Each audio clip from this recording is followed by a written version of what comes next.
Well, for one thing, I'd only worked for my father, you see, so I never worked anywhere else, so we'd really lived a bit of a sheltered life. I'd never been any other job. And of course, my dad was furious because he didn't want me to go, but you were conscripted, and it was a case of doing munitions, or I really wanted to go in the land army to my friend, but I couldn't get in that, and it was just the forestry and dairy farming. So that's what I volunteered for. My brother-in-law was very upset. He said, it's not safe for you to go there because you've always lived at home and you don't know what it's like being in the forces. I said, well, I will soon find out, won't I? The others never bothered, you see, not to. I had to go, you see, so that was it. In fact, it was a change for me to get away from my dad. I don't mean it funny, but you see, when it's all in the family, you like something different. I wanted the land army, that was market gardening, but it was impossible then in 42 to get in that, and all that was available was dairy farming and forestry, which I'd never heard of. And I can't stand cows, so that was it, dairy farming. And you hadn't got a clue what it was about or anything. Well, we went down for training. We went down to Bury St Edmunds to a camp, and there was 100 girls in this camp, and it was the worst winter we'd ever had. It was December 42, and unfortunately all the washroom and everything like that was frozen up, so you couldn't wash your clothes or have a wash properly or anything. And when you lit the fire in the hut, it was so damp the blankets on the bed used to steam. But we had to get the fuel in, Joan and I, at 7 o'clock, and then you reported to the wood to do your first training. And they said, now you will have a 4-pound axe, which was a bit of a shock, and we'll put you in this field 12 yards apart, because of course you don't know it, but when you use it, you let it go, you see. You don't bring your hand down, you have to bring it down the axe, but you don't. And so we did that, and then another day we went into the sawmill. Well, I couldn't do that. I absolutely hate. I thought it was terribly frightening, that was. So you could decide when you'd done your training. We got 7 shillings a week while we were training. Food was, we used to have bread and butter pudding, and you could stretch it for about 20 yards. It was like a dried egg, which they never cooked, but when you only got 7 shillings a week, you ate everything before you. And if you was ill, which occasionally you had to go in the kitchen and peel the potatoes for all the girls in the camp. So that made you better, of course. But then when you'd done your training, you'd had to decide whether you were going to stay in the timber corps, or if you didn't, you could go back in the land army. Well, it was dairy farming, so I said to Joan, what are we going to do? And that was it. We decided to stay in. And then we went to Fridaysop, and that was our first job. That's right on the Yorkshire Dales. It's bitterly cold, very cold. But as I say, we had marvellous digs, so that made up for it. And we did have a little van there, because this was a private firm, you see. And the work was hard because, Tom and Harry used to fell the trees in rows. And then Joan and I had to lift them up quite long in trestles and cut them in half. And then we loaded them on the lorry, about 7 of us, because quite heavy. And they went to Driffield to be made into pit props or planks. And that's what we did for 6 months. And there was only a bus once a week, so we had to make the most of that to Driffield. And we used to stay in the pictures twice, But it's what we were there, so we had to do it. See, we was conscripted, you see, when you were my age, and I wasn't on a reserve job, so I didn't want to go into munitions, which were under the ground at Preston.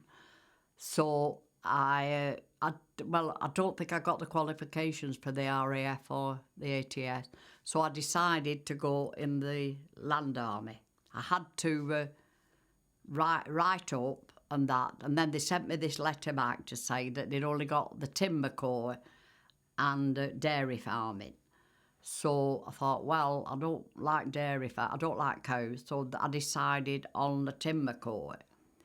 And I must admit that it was a bit of a shock when you go to this hut with 90 girls in it, freezing conditions. I know we all had got brilliant homes, but it's a bit of any place to wash your things. We used to have to wash our pants and put them round the fire. It really was horrendous. They couldn't help it freezing up, but it wasn't very good training. And then when you see they just give us this axe and put us in a field, you were really actually horrified. And they did fly all over the field because you let them go, you see. You know, you have to bring your hand down when you do it. Well, you don't know that if you've never had one, do you? Not an axe. And it was frightening, really frightening, but we thought, well, that's it. But you did get it, you see, and you just had this piece of wood and you chopped pieces out. And then, of course, you did it all day, and you did have to do all this with the trees. Wasn't so bad. That was quite nice, you know, looking at all the different sorts of trees. But the other, and it was bitterly cold. You know, you had to have all these clothes on and that, and especially when it was muddy. But, woods are not really very pleasant. They're horrible, you know, and that. They're not really pretty things at all. And you just got on with it. I don't think anybody really liked it. You just got in, did it and that, you know. Sawing was the easiest, you see. That was the best, just sawing and that. But then, you see, it was all mud, and the girls used to go right up to their knees in this mud, and you had to haul them out. There was all sorts of things like that. It was no picnic at all, any of it, you know. And especially when you only got 7 shillings a week. That was when you were training, you know. And the food was absolutely atrocious at the camp. I don't know who was supposed to be cooking it. But what we used to do, what did we used to do? I think we used to order something, like when they came in, and we used to keep it and hide it, because we were ravenous, you see. You got no money for food. You know, and that. So what could you do?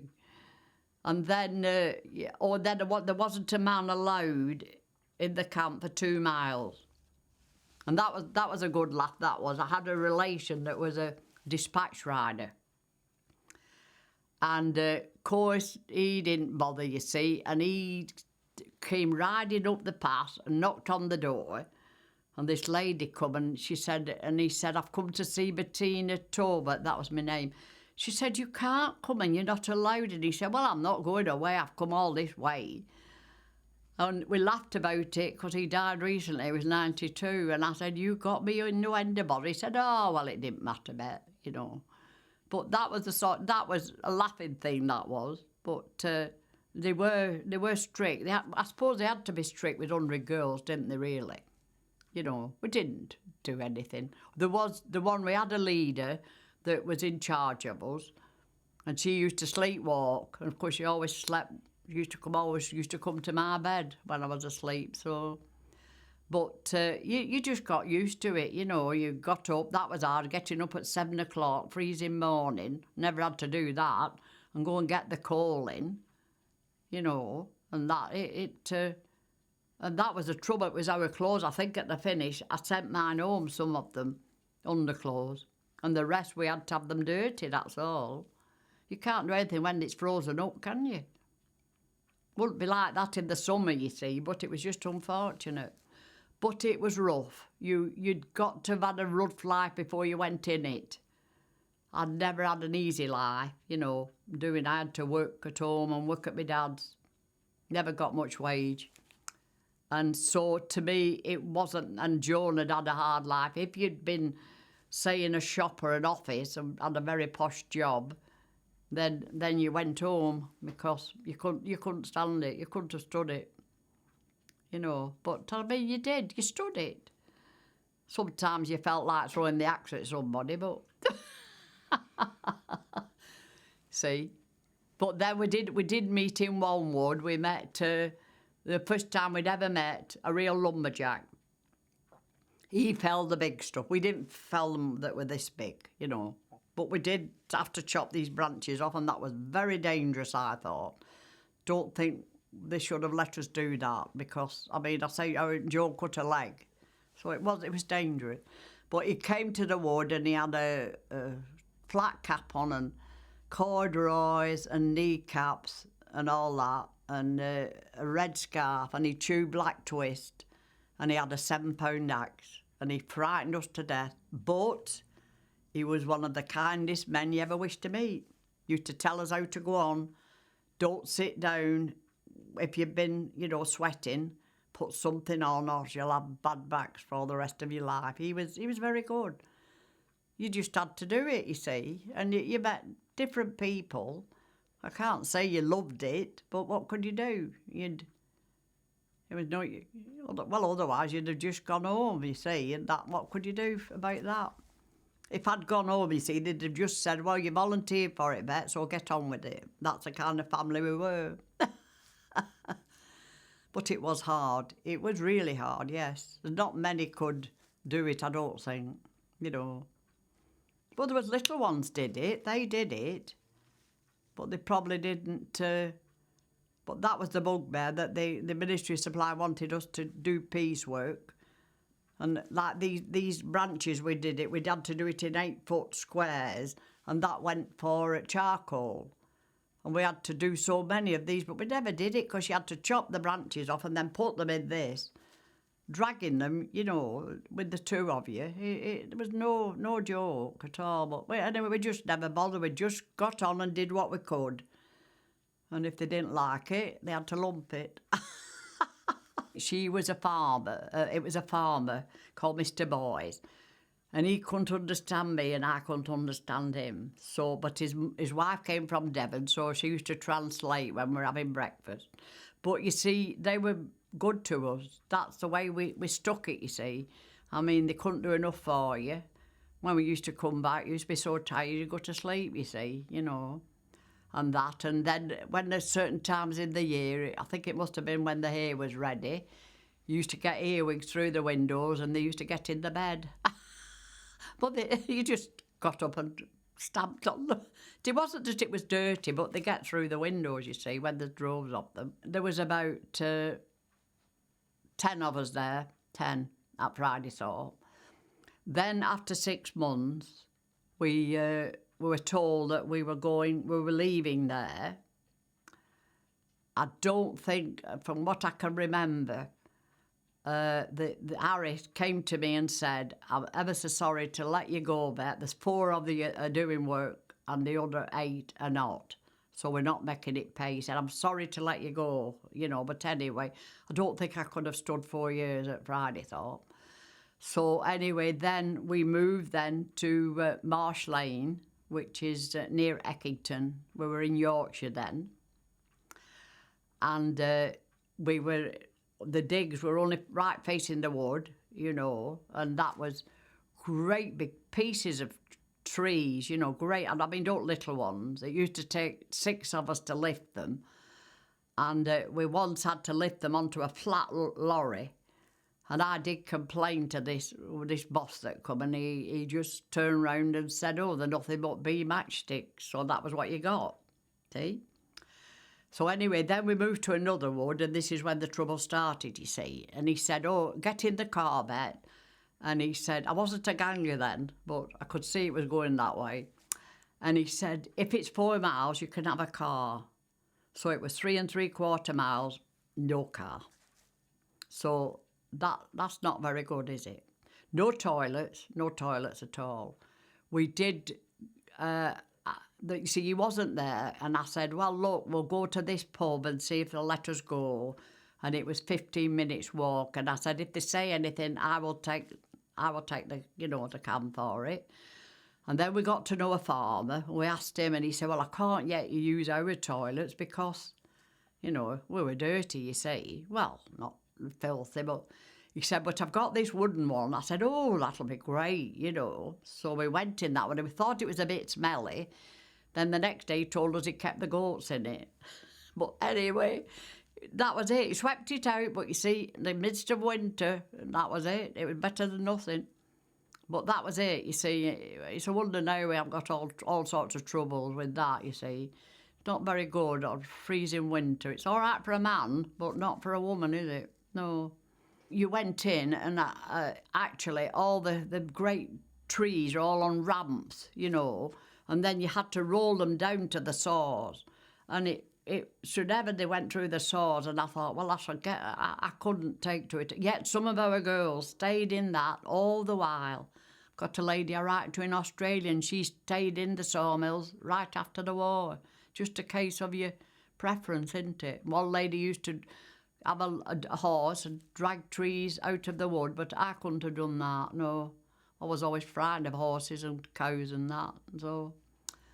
But no, and then gradually you got into it, you know, and that. But you see, when we worked for the Ministry of Supply, we didn't find out for 2 years, they did woods that the private firms wouldn't touch because they couldn't pay, you see. They wouldn't touch them at Grange Wood because it used to take the tractor half an hour to get to the road, you see. So they just wouldn't touch them. But, you see, they expected us to make, you know, piecework.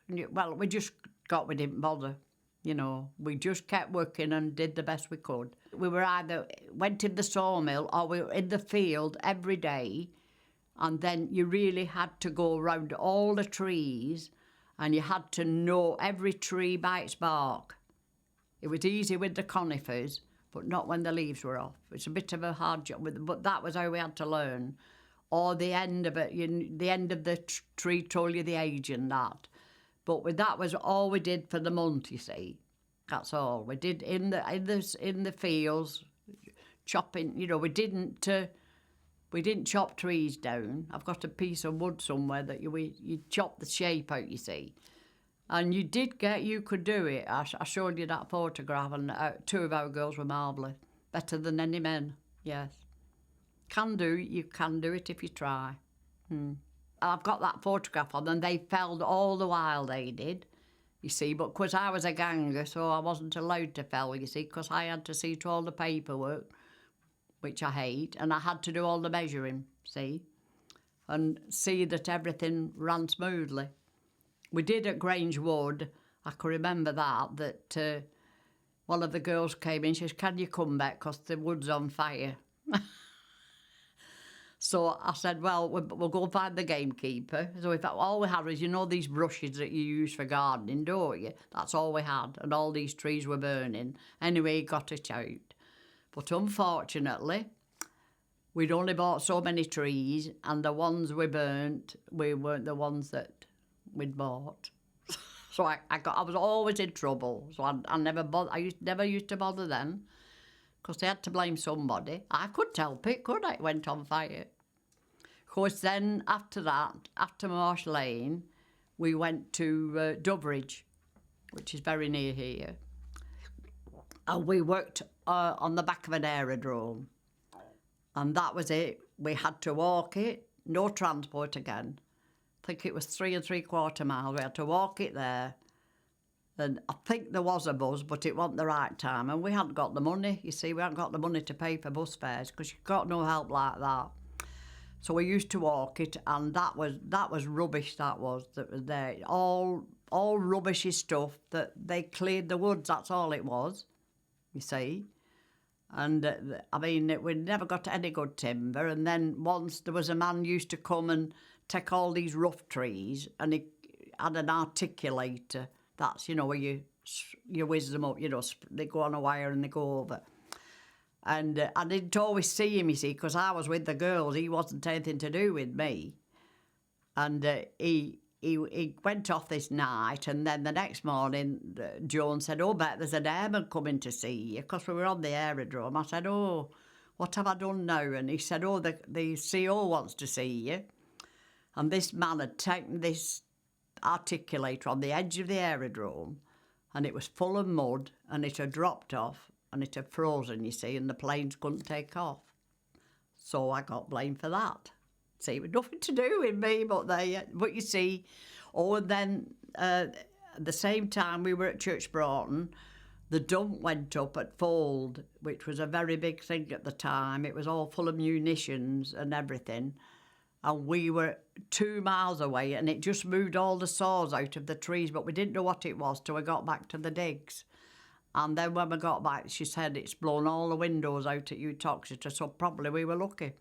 But no one were killed. Yeah, there was a lot of men worked in it, you know. So anyway, when there we had a marvellous digs again. She used to make apple pies, this lady. Beautiful apple. She had an orchard. And when we got there, she said, would you two girls make me a rug? Oh, I said, well, we made a rug. So anyway, we did. We made it. Well, if we wanted to go out at night, we all used to go for a drink. And she said, you're not going out? I said, we'll do the rug. We'll do the rug before we go. And we did. Because you see, if they're good to you, you do it back. So then, when we left there, we came to Overseal. Now, we were told to come because there'd been girls here for 2 years and they wanted Grangewood clearing. So they weren't our lot, you see. They were not our lot. And of course, you see, that's how I met my husband, because actually it was then, and we were nearly ready for coming out, that we got bikes. And he went to Castle Station to get them. I was a ganger, and that meant that I had to see to all the girls' jobs, and that they were doing the work and everything, which I absolutely hated. But when we tried to get out of it more than they said, if you don't do it, we shall split you up from your friend. That's how they were. So we did it to keep together. But you see, and I had all this measuring and all that. That was mainly what I did. Or if there was any trouble, they used to come to me, you see. There was snakes in Grangewood, yes, but as long as you kept your trouser legs tight at the bottom. They can run, you know. Did you know they can run, snakes? Yes, they can run. So that was it, and I was like that right up till...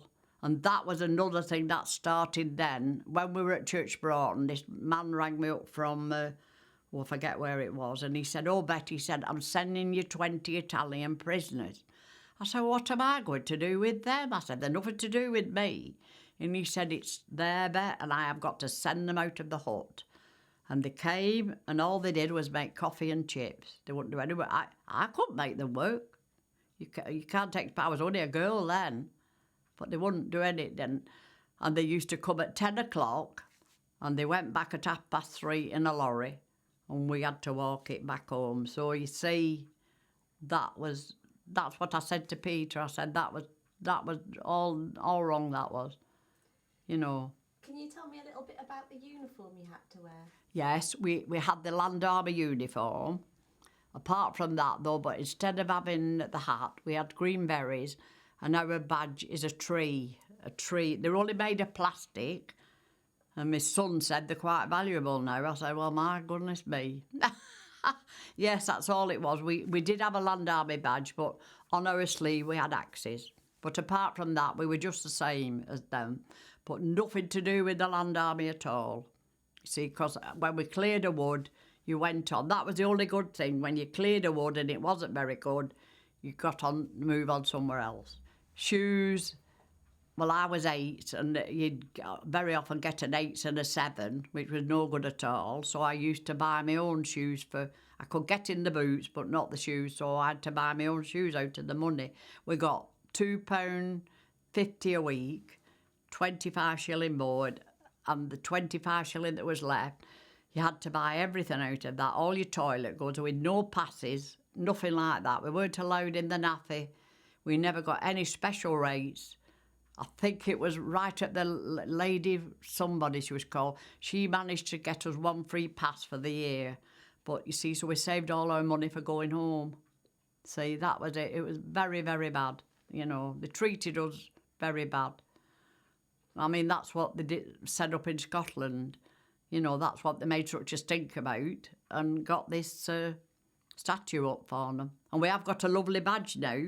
It was lovely sometimes, especially in the morning. The fox used to be sat at the end of the wood, used to wait for us. And what a lot of people think, and the hunt used to come through, but they never caught them. They were too wily for them.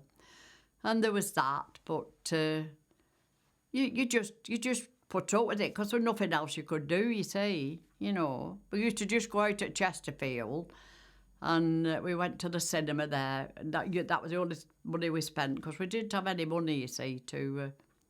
but if they hadn't had the digs we had, I was still writing to the landlady's daughter that... and she said, oh, let me know about when you're going on Paula Grady. And she came on to see me.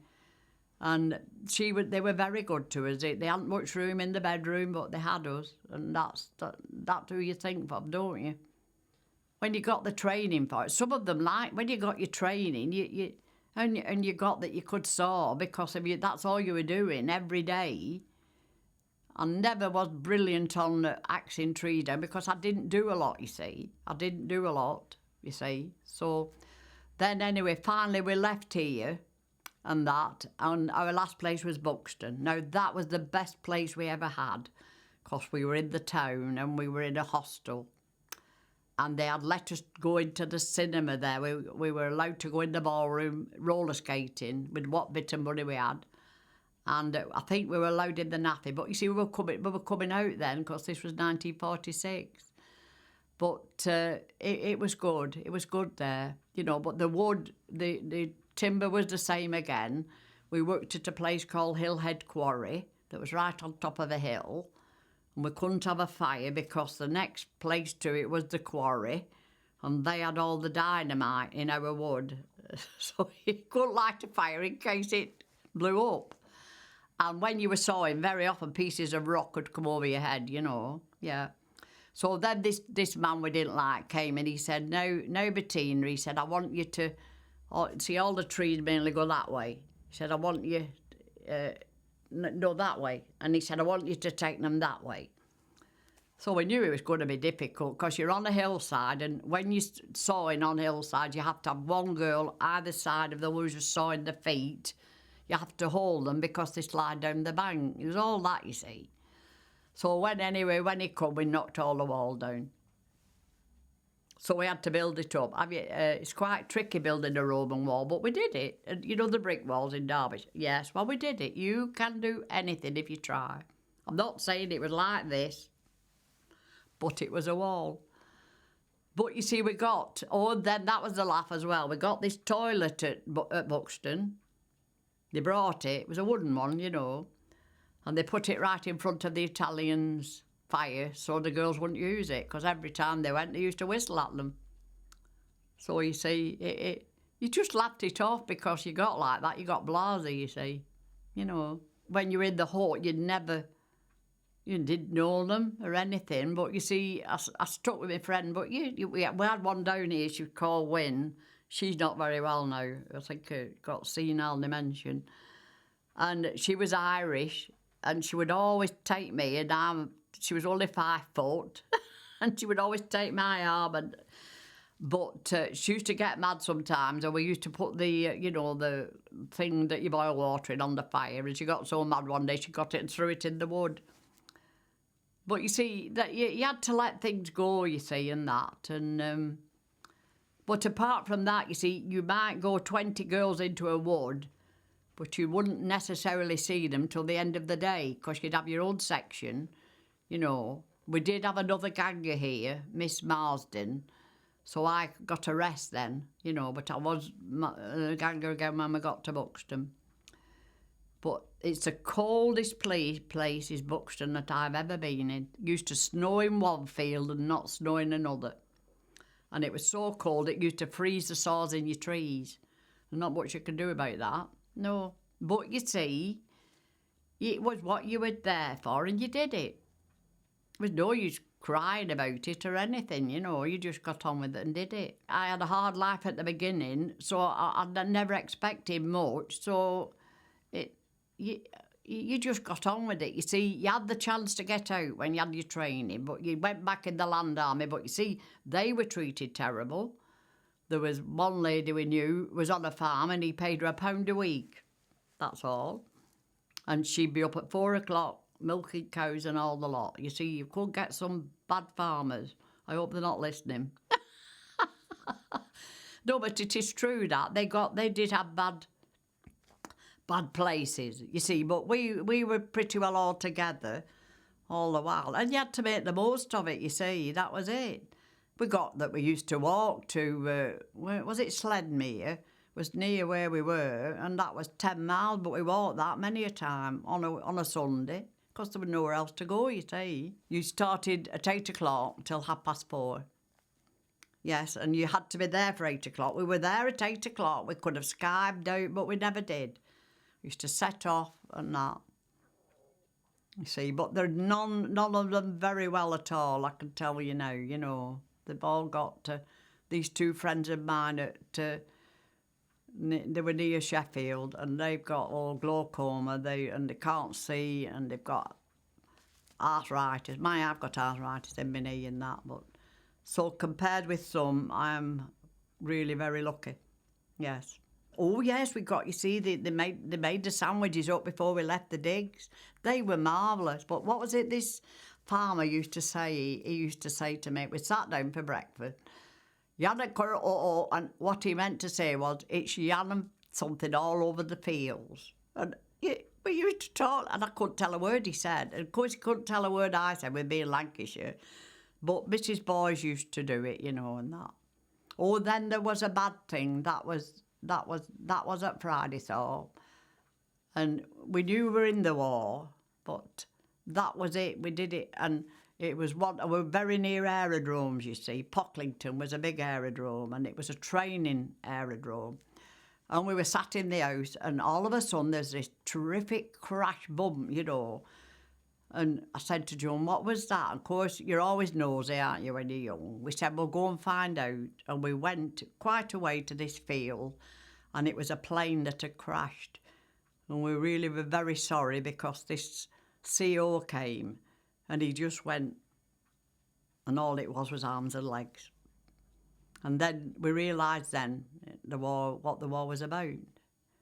You know, we were horrible the next day. We could hardly do the work, but it made us realise that although we were in the war, yet we were away from it. We used to meet for servicemen, you know. I did this talk at Rockwood Club at Netherseal, and I'd done all this, and he said, well, you've never said about the men, Bet. I said, oh, we used to meet plenty of men. Yanks, the British are all the same, you see. So anyway, we used to go back on the bus from Sudbury to where we were. We only used to go perhaps once a week and have a drink one night. And little Wynne said, I don't know what to do, Bet. She said, this American jumped on me back when I got on the bus, you see. I said, oh, well, I don't know what to tell you to do. I don't think they'd have jumped on mine. So I said, well, all we've got to do, we've got to get the same story. So we did. So they said, will you say it, Bet? I said, yes, I'll say it. So they'd take us to the bus, and then we'd say, well, it's no use taking us home because you won't get that. And if they didn't understand that, that was it. But you see, that was it. You think about it after, you couldn't blame the men, because most of them are going back to the front. You know, there was a Canadian squadron. I think I got this one with the whistle, it was.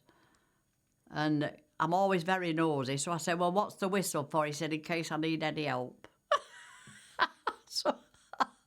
But you see, that was life, you see, because you see, the Americans did get a lot of the women in trouble, you know, in Marchington. You see, you couldn't blame them if they were going back to the front, and there was an hospital at Sudbury, which is a prison now, and we used to go and see the men. They'd either lost arms or eyes. They were American. But they used to say, when we ship back, will you come and see our friends? And then Lady Vernon was at Sudbury Hall then, and she used to go in every day and write letters for them, you see, because they couldn't write, you know.